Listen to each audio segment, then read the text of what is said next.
Hello and welcome everyone to this special session of EQUIP 2023.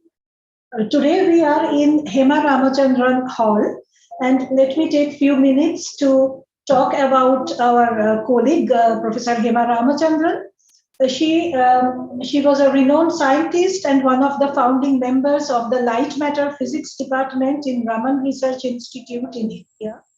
She was a professor and served as head of the research facilities at RRI. And she passed away in November 2020 after fighting a long battle with cancer. She has many seminal contributions in the field of optics and atomic physics, and also quantum computing, quantum works, quantum logic, and she also worked on pressure-induced amorphization, random lasers, and these are highly regarded by international experts. She made seminal contribution in imaging through turbid media, such as fogs or tissues, and this still continue to make significant impact in imaging research. She received the INSA Young Scientist Award in 1992, and in her memory, the Indian Physics Association Hema Ramachandran Lectureship Award for Innovating Experimental Work has been instituted since last year. So with these few words about our colleague, Dr. Hema Ramachandran, I now invite Dr. Savita Ladage to chair the session. Savita, over to you. Yeah, thank you. Thanks a lot. It's my pleasure to introduce the first speaker, that is Kathy Foley. Kathy is actually internationally known, recognized physicist. Her major research achievements are in the area of superconductors and sensors, which basically led to the development of LANTEM sensor system to locate valuable deposits of minerals deep underground. Kathy, pleasure to meet you in online mode. Her scientific excellence and influential leadership have been well recognized rather, with the numerous awards and the fellowship. And to list the few, it includes election to the Australian Academy of Science in 2020, an Order of Australia for service to recognize her service to research and to advancement of women in physics. She has also received Australian Institute of Physics Medal for outstanding service to physics in 2016. She is also Fellow of Australian Academy of Technological Science and Engineering 2008 and Honorary Fellow of Australian Institute of Physics 2019. She is truly an inspiration to the people, especially the women in the STEM field across the globe, as she focuses strongly on equity and diversity in the section of science. Kathy, over to you for the presentation. Thank you so much. And hello, everyone. It's great to be here. I'm going to share my screen because I want to share with you the some thoughts I've had, because I had the great honor of chairing the last International Conference of Women in Physics and ended up co-editing the proceedings, which are just about out. Apologies that it's taken so long. And one of the things I wanted to do was talk through some of the issues that have caused problems to get the country papers and the proceedings out the door. But also I thought it was a good chance to think about just the breadth of the research or the efforts that are being done for the country papers. So I want to go back and just remind ourselves we've come a long way. And I love this picture from 1927, where it was a Solvay conference, and many of you will have seen it. And of course, there's all these men, and there's Madame Curie. And of course, she's the only one in that group who had won 2 Nobel Prizes. So she was a pretty amazing person.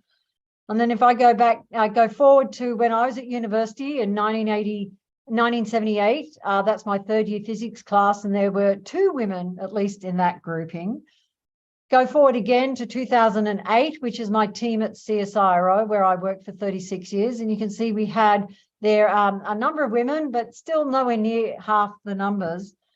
And even when I went 8 years forward again, and I had trouble trying to find some photos, but this is where we were talking to our chief executive with some of my team. And we actually at that stage began to have about 50% women in the team, but it goes backwards and forwards It's not stable at all. But the thing is, there's progress. And this is something which country papers are really important at doing, is trying to capture that progress of how we've gone over that time. And I want to use an example, which is the 2002, which is the first conference we held in Paris, and the United States paper there. It goes through and identified in it that there were 12% of the cohort of physicists were women. And they went through in their paper and identified the list of things which were very important to be considered. The shortage of women teachers in physics, problems of the perception and bias in the evaluation of women's work, sexual harassment, physical safety of women in labs, the difficulty of managing marriage to a professional partner in their own professional career, the two-body problem that we hear of a lot. And there's a sixth issue of childcare. And the whole conference, or the whole approach back then, was about fairness. I want to now go forward to the amazing paper which came from the Ethiopian country paper, which was from 2021, which isn't published yet, but will be shortly. And this is something which was extraordinary. I thought it was an amazing paper. And they went through, and you can see there that they highlighted, all those years later, and so it's the previous conference, that women and girls in particular are least able to go to school due to the culture and some social norms. Ethiopian society considers women to be inferior. And this is something which means that when they're looking at the things that need to be considered in order to progress women in physics in Ethiopia, they identify personal factors, social factors, academic factors, and economic factors. And I'll come back to this paper in a minute, but I thought this was a really good country paper because it was showing the situation for Ethiopia at that time, even though, as we'll see later, they were only able to focus on a particular small aspect of what's happening there. And one of the things which I think I want to really reinforce, we had what's happened in the USA up till now, where we've seen quite a progress, but in places like Africa, there's still a few women physicists. And there was this paper that was given in Africa in July 2021, and they had a really good list of things there which I thought were really important to consider. Gender inequality being an existential threat to career progression, cultural religious situations, cultural practices that preclude women from being seen, not only being seen, not heard. There was a list of how women are never considered as leaders of clans or towns in most African societies, religious practices. In the workplace, women are often considered inferior to men. Most women also juggle career growth with raising children, and when what's hindered them are the long hours required for the profession. So it all seemed really doom and gloom, but then there's also great things happening in Africa. And I thought there was this great documentary that was put out called A Silent Revolution. And this is something where on one level we're seeing things which are really difficult because of cultural situations, but on the other level, the impact that's a consequence of the hard work being done by the women in Africa trying to put themselves forward. And I suppose the thing which is really important to consider is why we need women in the workforce and in physics in particular. And I want to point out that one of the things which I've seen in the different papers, and this is something which, an example here is from work done in Australia, which I was involved with in 2009. And that is when we started to change the narrative of why women in physics should not be just an equity issue, but what we were able to show is that it was an economic issue. And I'll give you some examples or some information and data which I've collected, and it hasn't changed much, and it can be relevant for all countries, and it might be something we might want to consider when we're looking at developing our country papers in the future. So the United Nations said in 2016 that where more women work, economies grow. And the thing that's really interesting, and this is looking at business, and by the end of this, I'll also point to science as well. When women are involved and are participating, we see amazing outcomes. So this is an old survey from 2011, and it was looking at a US-based nonprofit organization. And what they found was when there were 19 to 44% women on their boards, they achieved 26% more return on investment. There's another example here. This is an article from 2009, which looked at the female advantage. And it said, if you wanted to be a more profitable company, then you need to promote women.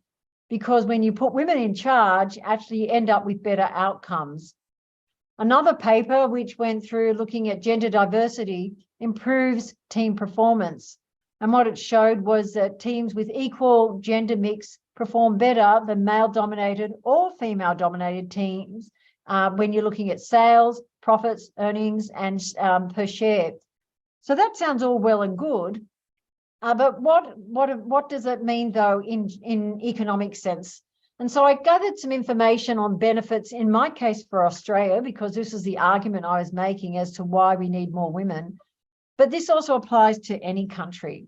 So if we were going to close the gap of the number of women in the workforce, we'd see a boost in our gross domestic product by 11%.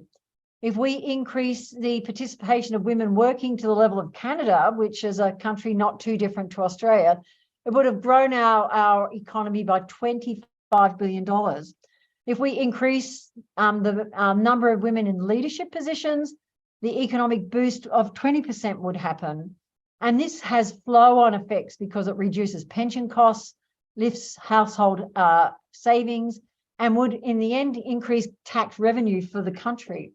All positive things. And for organisations, if you have more women, you see customer satisfaction going up, greater productivity, higher profitability. You see return on equity, operating results, all going up by very significant percentages. Return on sales, return on equity, return on invested capital are all up in ways which are unbelievable when you start looking at an economic sense. So what does this mean on research outcomes? Well, there is some research and there's this paper here from 2017 that said gender diversity leads to better science. And there's this depiction of the mechanisms of innovation at scientific organizations. And it emphasizes that diversity alone doesn't automatically mean that you'll end up with outcomes. You need to make sure that you also have careful management of the system. And you can see in there things from a positive climate, engaging managers, utilizing team expertise, and so on. Also, I think one of the important ones is non-hierarchical structures and critical mass. But when you get this right, you end up with much better science. So this is this whole idea of changing the narrative from fairness, although it should be a given, to actually, though, being something about making an economic or a scientific valuation proposition. So the reason why I gave that introduction was these might be ideas to consider what might be useful to put into your country paper. So first of all, I want to emphasize the importance of country papers, and that is they are leading to building the case of why we need to support more women into physics. They're also recording the journey, both forwards and backwards, of how we've been traveling on this. It gives us a chance to celebrate the work of supporting women in physics in each country. And it's also a chance for us to share our experiences and ideas so that we can build on each other's expertise and efforts and things that have worked and things that haven't worked. So I have to point out, though, that there are different kinds of country papers to reflect the situation of each country, which is unique for each country too. And so these are some of the things which I think I saw were really valuable.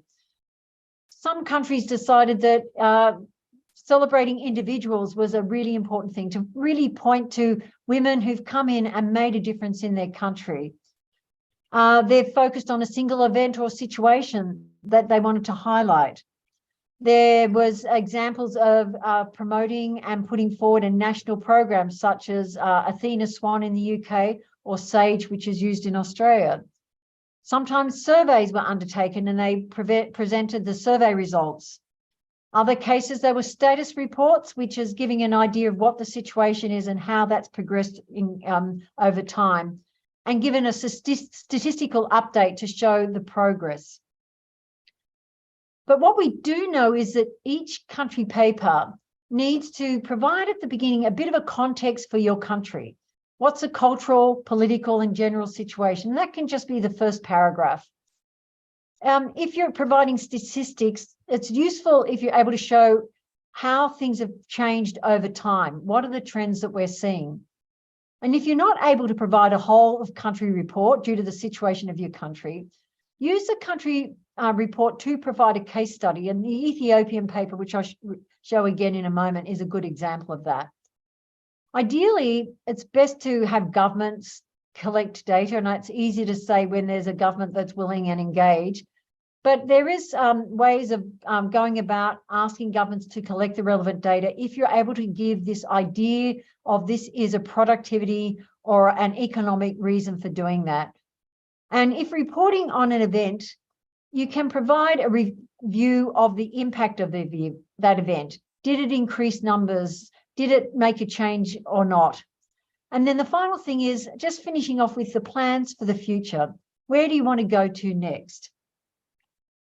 I would go back to the Ethiopian paper from last time. And in the bottom there, you can see here that they indicated that because they're a developing country, the Organisation of Women in Physics across the country is not sufficient to provide a detailed country paper at this time. And instead, what they did was consider a case study for this one university. And so this is something which I thought was a really good paper and showed a pathway forward. And I really appreciate the team for writing such a nice paper about the situation in Ethiopia, and then their particular project they did looking at factors affecting women students in academic achievement at the Wolkite University.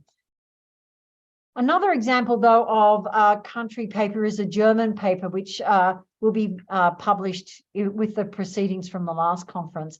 This is one which went through looking at providing the situation, the statistics and recent developments, some current projects and initiatives, and some statistics showing development over time. And this is just an example of another one, which is a good example which we can potentially follow.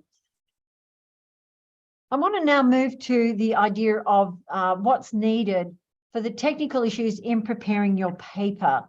And this is really important because if technically we need these papers, the publishers require it to be followed to the T. Now, there is a template, which is a Word-based template, and I do recommend using Word and not LaTeX because it does make it infinitely easier from the editorial side. But where possible, use a template and just type over it so that you can use the indication that's needed for the different parts. I'm not going to go into the details of it, but really study it and understand the font sizes, the font type. It's quite fiddly, looking at things such as author affiliations, making sure that you have the whole author affiliation, that you don't have just the acronym, but you fill out the whole of the organisation. Like I used to work for CSIRO, which is a Commonwealth Scientific Industrial Research Organisation, and having the street address for your organisation. Identifying the corresponding author is really important, and then making sure that you've got the layout absolutely within the requirements, because if not, we have to go back to you and get that right, which can be quite time consuming. The AIP, which is the conference proceedings, have a really nice checklist. And I just want to go through that to make sure that you understand what we're looking for. So the first one is preparing the article for the proceedings in the single column template as provided, using Times Roman, New Roman font, making sure your author affiliation associations are correct, and making sure you've got the right email addresses and all the things that are requested. It's really important that the figures, images, and tables appear within the text and do not follow the reference section, so they're inside. Embed all the fonts in your article PDF. Make sure that all the images and tables fall within the margins of the template. Check all the figures and images carefully to ensure that they are complete and that no parts are missing or cut off, because sometimes things go wrong when you transfer it to a PDF. Use clear, legible graphics and diagrams. And that means that if you're using a graph, make sure the fonts size of the axes are big enough to be able to read without a magnifying glass. Number the tables and figures and formulas sequentially, and place all the captions or other information associated with the table, image, or figure on the same page as the actual figure or table. There's some things we don't want you to do, and that is that the country papers need to be more than one page. So taking your abstract is not enough. That won't be allowed. So you need to add to that. You don't need to worry about page numbers, headers, or footers. The copyright material is really important. If you're using something that's been published somewhere else, we need to have evidence that you've got permission to be able to use that information. And that includes things like photos or diagrams that have been used or graphs that have been used somewhere else. And also don't be altering the margins on the templates or anything like that, because we will have to bring it back again. There's a couple of other things which aren't listed there, which might be more relevant for Women in Physics conferences. And that is, it's best not to have photos of children, because different countries have different child protection requirements. And so therefore, if there are photos that include children, we will have to blur out the faces.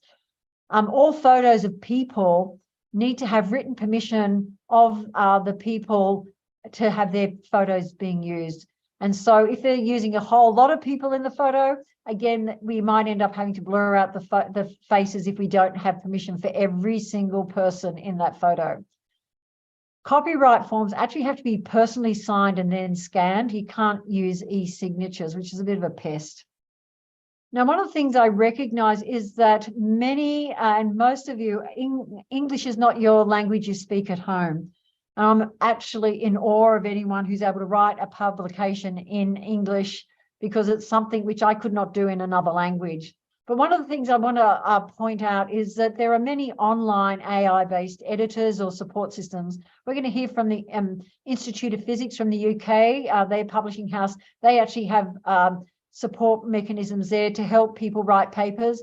This is an example of one which is available for free online for basic access, called Grammarly. But this can help you actually refine your writing skills, and I really urge you to consider that. So just to finish up, the conclusions are that I want you to take away are the proceedings from this conference are really, really important. They provide the record of our efforts to support women in physics. And there's a whole lot of research there, which I think is to be done still, of looking at how things have progressed since the first conference in Paris all those years ago. Countries need to be able to provide the situation that suits their country. So it doesn't need to all be the same, although it would be lovely to have everything that shows the stats in the country. But I think we need to be very sensitive to the fact that culturally, every country is at a different stage. Using an economic argument seems to have a bigger impact to drive change rather than fairness and equity as the arguments. And this is something which, if it helps to be able to get more traction with your business, your organizations, your universities, or with your government, this is something to consider. Each country paper needs to have some context of the country situation, the information you want to share, and showing the changes which are possible over time. If we can make sure there's some evidence of change or progress backwards or forwards, and then finish with future plans. Follow the template perfectly and use a checklist when preparing your paper. And there are tools available to help. And I would be very happy to help any country leaders to write their papers and to sharpen them up so that they're really able to make the most of the great work that's being done in each country. So I'll leave it there and be very happy to answer any questions. Thanks, Kathy, for sensitizing, certain important aspect that needs to be looked at, at the prior to the, when you're preparing your manuscripts. It will be nice. I think, Vandana, we can take a few questions. Am I correct? I can't see any questions. Yeah. We can take few questions, right? So while we are waiting for people to type in QA, there is a live question here from Suchetna. So we'll start with that. So hi, nice talk. So I am Shrichetana Chatterjee and I am the country leader for the Indian team. I think what I'm interested is in the first part of your talk, you presented that all these companies are performing well when there are more women in the boards, women in the governing boards, and all those statistics that you provided. What is the reason for that? What is the main reason that is being cited for this added success when we have women? So it's a really important question, and I'm glad you asked it.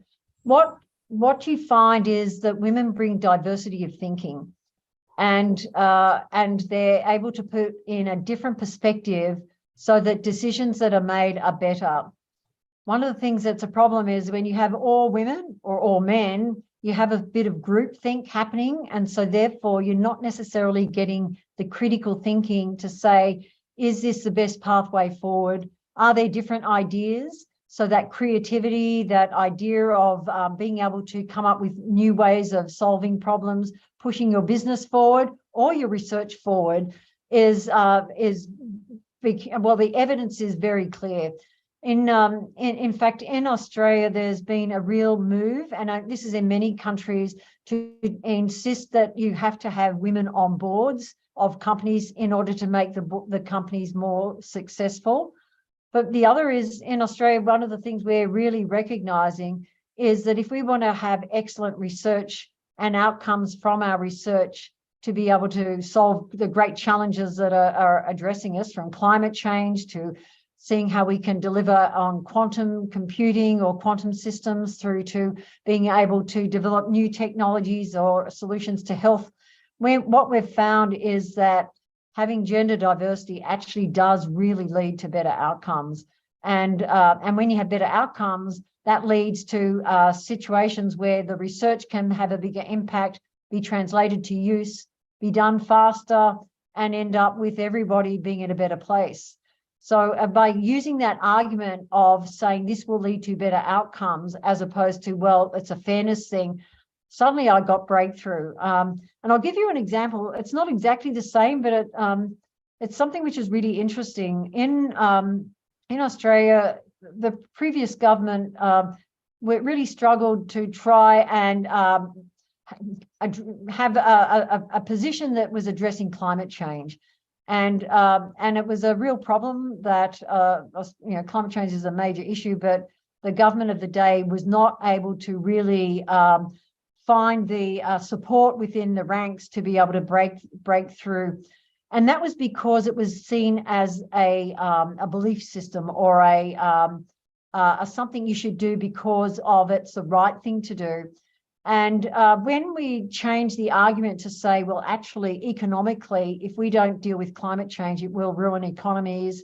In the case of Australia, which sounds that there's a need for many minerals to make the batteries and the solar cells, that there's an economic opportunity here.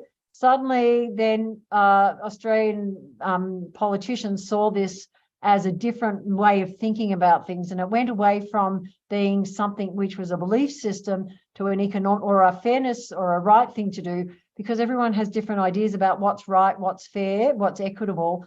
But when you take it to an economic one, unfortunately, the dollars always speak. And so suddenly we ended up with it being a very important aspect of Australia's plans for its economy, because they could see it was something that was necessary for us to be a prosperous country. And of course, everyone wants the prosperity for their country. So it's shifting the argument. It doesn't mean that the other issues go away, but it does mean that we're able to hook into the thinking of those who are in charge. And unfortunately, until we get those equal numbers, we have to keep hooking into the headspace of those who are trying to convince and influence. Thank you so much. Yeah, so there are 3 questions I think we'll try to take. The first question is by Sally Jordan. She thanked you for your talk, and she's asking a question that what are the chances of getting the publication out sooner in Greater Impact Journal? Okay. as she gets a feeling that from whatever you said, it seems to be impossible. So can you comment on it? Yeah, so look, well, first of all, there were a couple of reasons why we took, well, it's just coming out now. The first one is that the process of doing the peer review seems to take a long time. That's the first thing, so that you have papers going backwards and forwards until they are getting to a stage where they're able to be published. And quite a few papers needed a lot of work and support, so that took time.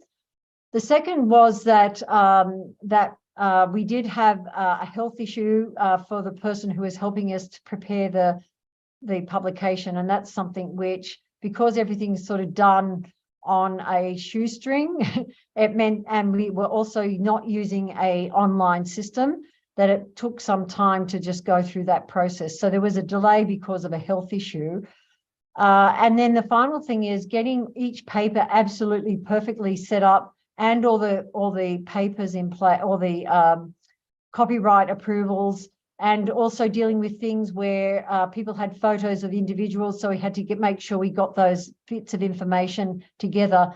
Was surprisingly took time. And of course, one of the things I found was sometimes people weren't able to respond to emails. And so it took some time to get attention and get things through. And so to make sure, and the thing is, it's done in a way where it's done as a bulk, so it's not like many papers these days where each paper as it's completed is put up on the website. We have to wait for all of them to be ready. So that means if the last paper affects the first paper because of the way it's being done. And part of that has to do with the arrangements with the Institute of Physics in the USA and their publishing house of how they manage these conference proceedings. I think one of the things now that I know, I've put my hand up to help the next proceedings to see how we can fast track that a bit more, because it's taking multiple years is not good enough. But if that's why we also thought it'd be good to talk about this today, so that we can actually help to get things going faster. Thank you. So the second question is by Francesca. Can one send paper concerning women in physics as individual without necessarily waiting for EQUIP to come up? I mean the individual papers. That's what her question. And that's that was pretty much what I was referring to, Francesca, was that, and hello, it's nice to see you, was that because of the way it's done as a single PDF to be able to publish at the moment, one of the things we will ask, I think it's a good point to make, is there the potential for it being done one by one? But because of the way the proceedings are done, they don't approach it that way. But we will ask that question, I think, because it's not fair because it disadvantages people who got everything done early, while those which take a bit longer are bringing everyone down on a slower pace.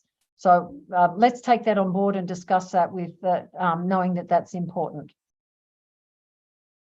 Thank you. I think this will be probably the last question which we will be able to take. There are quite a few, and I request organizers to share this with Kathy. I can type the answers into some of them if that's helpful. Yeah, but the next question is, can you elaborate on STEM Equity Monitor in Australia? That is a question by Deepa. So yes, this is a really important one, is that the Australian government sees gender equity as really a very important priority. There's a number of projects going on at the moment, such as diversity and inclusion in STEM, looking at what are the things that are preventing women from participating. We're looking at metrics, we're looking at STEM career pathways, we're looking at our science priorities and the role, and making it very clear that diversity and inclusion is very much a part of this. But to be able to do that properly, you need to have the statistics. And so the STEM Equity Monitor goes through and it does a couple of things. One is collecting statistics in order to, and then analysing them under different circumstances, so that we're able to see how things are progressing and be able to monitor improvements as a consequence of government interventions. So that's really good. We've also got a STEM ambassador, Women in STEM Ambassadors, who's Professor Lisa Harvey-Smith, and she's been doing important work on that. And all these things are coming together where there's a very deep and successive governments have been deeply engaged with trying to shift this, because they see this as not just an equity thing, as I mentioned, but first of all, a security issue. We need to have all the minds there to be able to make sure that we've got the best capabilities to be able to think of solutions to climate change, solutions to pandemic impacts and things like that, not to mention just being competitive globally. If we don't have good science, then it's very hard to compete in a global economy. So they're the sorts of things that the government realises, is that the role of women is really critical. There's also the final one is, as you will know, populations are stagnating, which is a good thing, but it also means that there's a competition globally for STEM workers, and physicists in particular are going to be highly sought after because we do not have enough of them globally. And so, so being able to make sure that we're embracing the full human potential, that if we don't have enough physicists working, then we need to bring women on, even just from providing STEM workforce and physicists workforce. And that's really important, because physics, as we know, is important and necessary for all aspects of both research and also in the economy. So they see this as part of what's needed to really just support the country. So it's really great to see that. Thanks, Kathy. I think there are and I'll type some answers into the other questions. Sure. Thank you. Thanks a lot for a wonderful presentation. I think it's a time to go to the next speaker, that is Mika. So I'm just waiting for her to be flashed, or That is confusing. yeah, her presentation. So let me introduce Mika. Mika Peirce has a background in psychology, and her previous research focused on diversity and inclusion and digital technologies. She now works as a research inclusion officer at IOP Publishing. This is a publishing of Institute of Physics, the UK Physical Society. In this position, Mika works to improve equity of opportunities for authors, reviewers, and board members who contribute to the around 90 journals published by IOP Publishing, and helps ensure that published content is culturally sensitive and fair. Yeah, so I was waiting for this thing to be shared. I think we take few seconds. I have read the whole para. And Just stop it now. Yeah. So Savita, can we now stop, or is you still need that? yeah, you want me to read again? No, it's okay. I think it's fine. We can move on. Sorry. Yeah, so we can certainly move on. Yeah. Thank you. I'll share my screen then.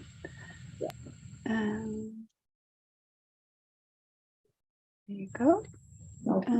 Give you an audio for us. Yeah. There you go. Thank you for the introduction, and thank you, Kathy, for that really, really interesting presentation, which gave me lots to think about. Yeah, thank you so much for having me. My name is Mika, and I work at IOP Publishing. IOP Publishing is the publishing company of the Institute of Physics, the Physics Society of the UK and Ireland. And so any profits generated from our publications are reinvested into the Institute of Physics, helping support research, education, and outreach in the physical sciences around the world. As a research inclusion officer, it's my job to help IOP Publishing ensure that our products and services are representative and inclusive for the entire physics community. And gender is a very large element of this, and also, of course, there's a very large geographical element, as I will talk about more in this presentation. So today I would like to share with you some of the work that we've done recently to promote equity in publishing. The first thing to acknowledge is that the publishing industry is waking up to the fact that there is mounting evidence on systemic prejudice, bias, and discrimination in the global research community. We generally agree that academia is not very representative space, but what's reasonably new for publishing is the understanding and acceptance that we as publishers play a key role in making the system, both publishing and academia, broadly more equitable. And there are some of the opinion that science is pure and purely meritocratic, and good scientists and good science will naturally rise to the top. And while that's a really wonderful theory, in reality, we know that science and publishing is done by humans, and we all have our biases and influences, and these biases and influences, it's naive to think that they are separate from social and political issues. So publications, the way that things work now in academia, publications are inextricably linked to academic career progression. And then if there's a bias within the publishing system, that's very much perpetuating other biases in the larger system of scholarly research and publications. And there is growing evidence to suggest that gender, geography, and ethnicity have an impact on your chances of having work accepted into journals, and that the demographic of the gatekeepers, that is the board members, editors, and reviewers, influence peer review outcomes, with gatekeepers more likely to accept work when it's written by somebody that is a bit like them. And therefore, a homogeneous editorial board or reviewer pool is likely to lead for poorer outcomes for people who are underrepresented or not represented at all in those gatekeeping groups. And here are some references to papers that document this bias and discrimination. We like to think that the majority of bias is unconscious, and I do think that that is the case, but it's also important to recognize that some bias actually is conscious. And here are some examples of comments, not all from reviewers, not all from IOPP, but all genuine comments from reviewers. And one of the things that we are training our editorial staff to do is to look out for these types of comments in peer review reports and ensure that they never are passed on to authors, and that reviewers are educated, and that we don't use reviewers who express this type of bias again. In some cases, we report them to the institutions. We also survey all authors we work with, whether their manuscripts have been accepted or not, to ask what they thought of the peer review process, and including their reviewers. So our journey into research inclusion began in 2018, when the theme in our peer review week was diversity. And we benchmarked our products for gender and geographical diversity across authors, reviewers, and editorial boards. And what we found was a significant geographical bias. And this table shows the proportion of reviewers and board members based in China versus the USA, when compared to the authors from these same regions. And as you can see, the USA is hugely overrepresented in comparison. And in the same year, in 2018, Poplons published a report looking at similar information across multiple publishers and found the same trend. And these stats were a real wake-up call for us. And since then, we have sort of very much focused on finding ways to diversify our boards and reviewer pools. A big part of actively working to learn about and address bias in our own publishing processes was collecting better data. So for this 2018 report that I just mentioned, we used an AI tool to determine scientists' gender, for instance. And this was problematic for a number of reasons. we were only able to confidently assume gender for 48% of our database based on their name. And it proved hugely inaccurate for any non-English names, which of course is a very big problem. Therefore, we started collecting self-reported gender data in 2019 and career stage data in 2020. And now we have a much more reliable data set. We share our high-level data annually in our corporate website, as well as journal data on journal data level on the journal homepages of our journals. And on the slide here, you can see an example of a journal report from our biofabrication title. So sharing these data raises awareness and holds us accountable so everyone can see how we're progressing towards making publishing more fair. We're not yet, I should say, collecting data on race or ethnicity, but we may do so in the future. We're part of a working group which has developed guidelines for collecting race and ethnicity information, and other publishers like Elsevier are already now beginning to adopt this question in combination with the gender question. This working group, by the name of the Joint Commitment for Action on Inclusion and Diversity in Publishing, was launched in 2020, and it was initiated by the Royal Society of Chemistry.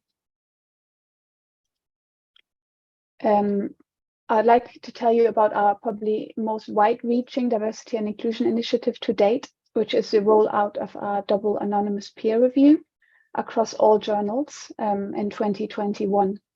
As I think most of you will know, in double anonymous peer review, the author anonymizes their manuscript, and then an editor on our side indicates whether or not the manuscript has been anonymized, and that's recorded in our data. Before the full rollout of double anonymous, we had been experimenting with this mode of peer review for 3 years, offering it as a choice to authors on a handful of our journals. And in addition to monitoring the uptake and the effect of this trial, we also surveyed our authorship and reviewer base to understand their wishes and worries and experiences with this type of peer review. And what we saw was an overwhelming demand from authors and reviewers for double anonymous, and good evidence that anonymization, in fact, can be a useful tool to reduce bias and inequity in peer review. I'd now like to share with you some of the observations we have made based on our first year of full data after our shift to double anonymous. What we can see is that across the board, the acceptance rate is higher for authors who choose to be anonymous. There is a 7.6 percentage point advantage, to be precise. And what you see here is data from the full year of 2022. And also, as shown in this slide, our data demonstrates that double anonymous peer review disproportionately benefits female authors. But even more than this, and I think this is very important too, because as Kathy addressed before, it's important to not only look at gender in isolation, but look how it intersects with geography as well. There's a very clear evidence that double anonymous can help reduce geographical bias in peer review. Our data shows that especially authors from Africa and the Middle East benefit from anonymizing their submitted manuscripts, as their work is more likely to be accepted if anonymous. So to be specific, for authors from Africa, there is a 22.5 percentage points difference if they're anonymous, which is very large and very scary to see. For authors from the Middle East, the advantage of being anonymous is 9.5 percentage point, which is also very large. And as you can see from this slide as well, only authors from Eastern and Western Europe are less likely to have their manuscript accepted if anonymous. And lastly, our data also shows that especially low prestige researchers, as operationalized, it was operationalized based on total number of citations, benefit from anonymizing their manuscripts. And this has been shown by in research by a group of researchers at the University of Michigan who have been conducting research based on our data And there's a link to this paper on this slide. These data present clear evidence that double anonymous peer review can, in fact, help work by scientists from underrepresented groups be assessed in a fairer way, which will help them in their career, because at the moment so much is based on our publishing record. And we will be sharing this evidence more widely with the hope that more scientists and publishers are willing to adopt this mode of peer review. And we also are looking into ways to help authors anonymize their work using technology, because right now it is kind of an extra burden on the author to anonymize their manuscript. And as a last little comment, I'd like to briefly mention some of the other initiatives that we have in place to address equity or gender equity among that, without spending much time on them. So the introduction of transparent peer review we've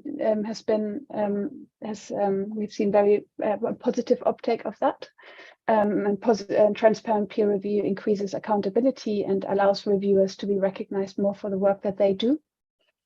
We are very keen to educate ourselves and people in our organization who make editorial decisions, and therefore we invest heavily in training.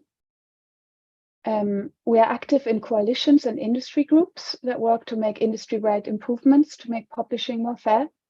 Most recently, we have implemented guidelines for inclusive communication across our publications. And these were developed by the Coalition for Diversity and Improvement in Scholarly Communications.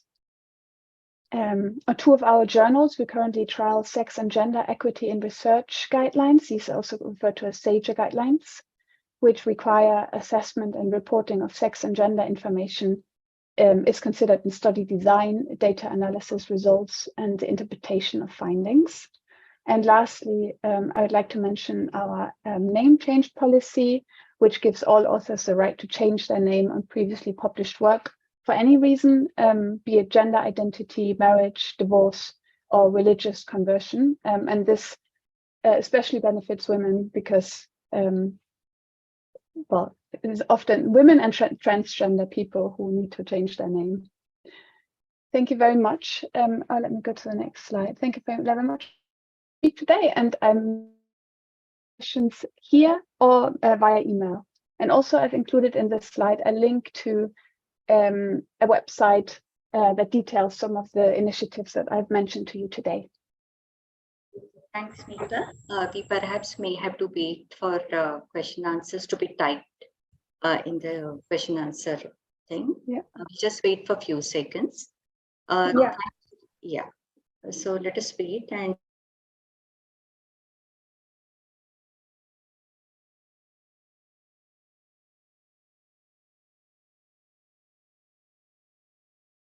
Hello. Vandana? Yeah, there is a question I can read out. Yeah. It says, I have, Gillian Butcher says, I have only recently come across the concept of the citation diversity statement. Is this something that publishers are likely to promote in future? The citation diversity statement? Yes. Yeah.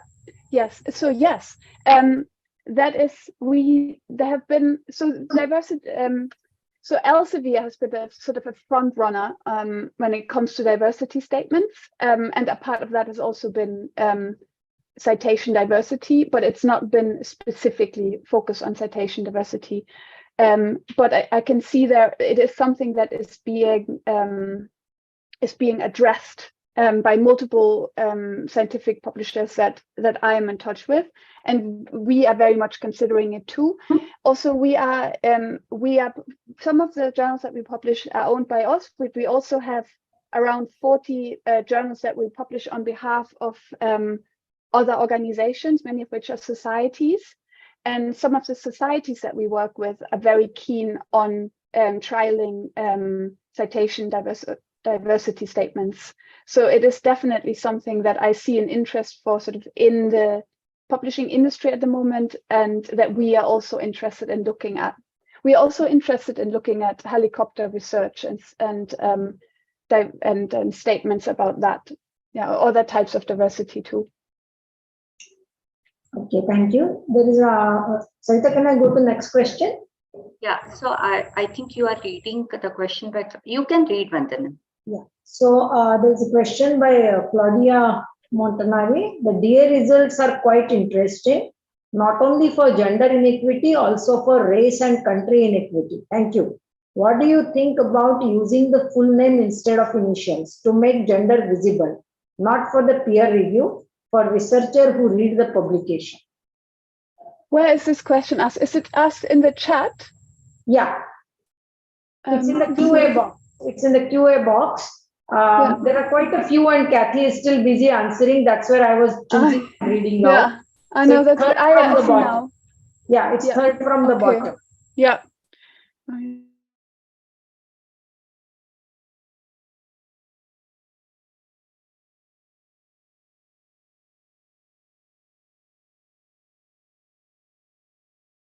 Yes. Gender visible after the peer review. So do the peer review so that you don't see a gender, but for later the researchers who read the publication should know the gender. So what do you think?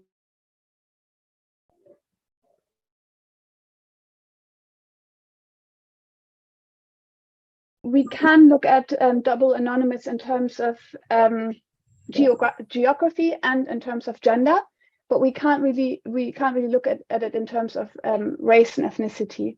But yeah, they are all around interesting, and that would also be an interesting element if we start asking about people to volunteer their how they identify in terms of race and ethnicity as well.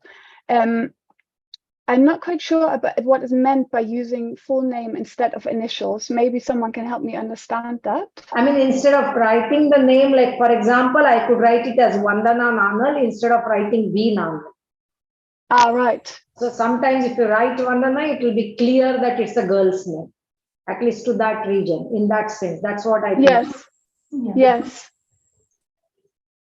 Well, what we can see right now is that for women to basically to be anonymous and to hide their gender is an advantage in peer review. When after peer review, the author of course is no longer anonymized, and in that case it is. I'd say it is a good statement, or it is good to show that that an article was produced by a woman, sort of to make, but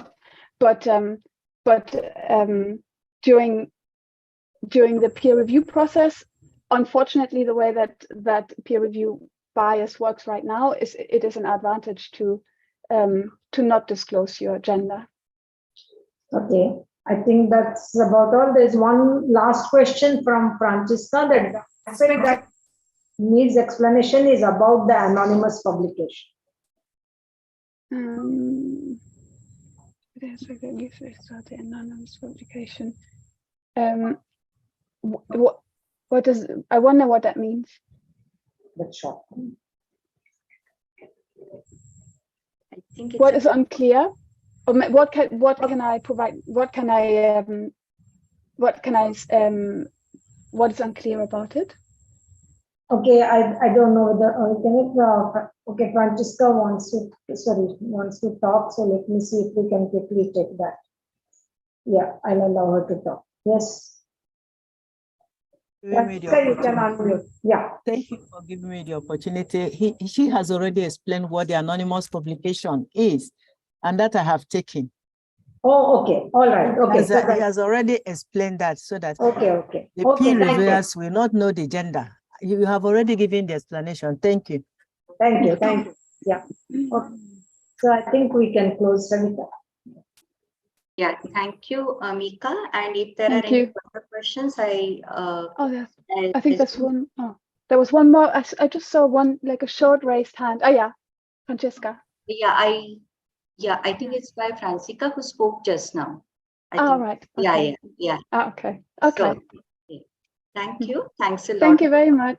Thank you. And I Thank you. also request the participants, if they want, they can share their questions with the speaker, and I'm sure she will get back to you. Thank you. Thanks a lot. And we now, over to you, Vandana. We are now closing the session, if I'm correct. So thank you both, Kathy and Mika, for bringing in really a very, very important part, because once all the work is done, preparing report and bringing it out and keeping it on the record, that's very important aspect. So covering this and very nicely bringing out relevant information. We had a slight technical hitch in between. We apologize for the network related issue. And thank you, Savita, for conducting the session and keeping to the time. We are almost in time for the next session. So thank you all.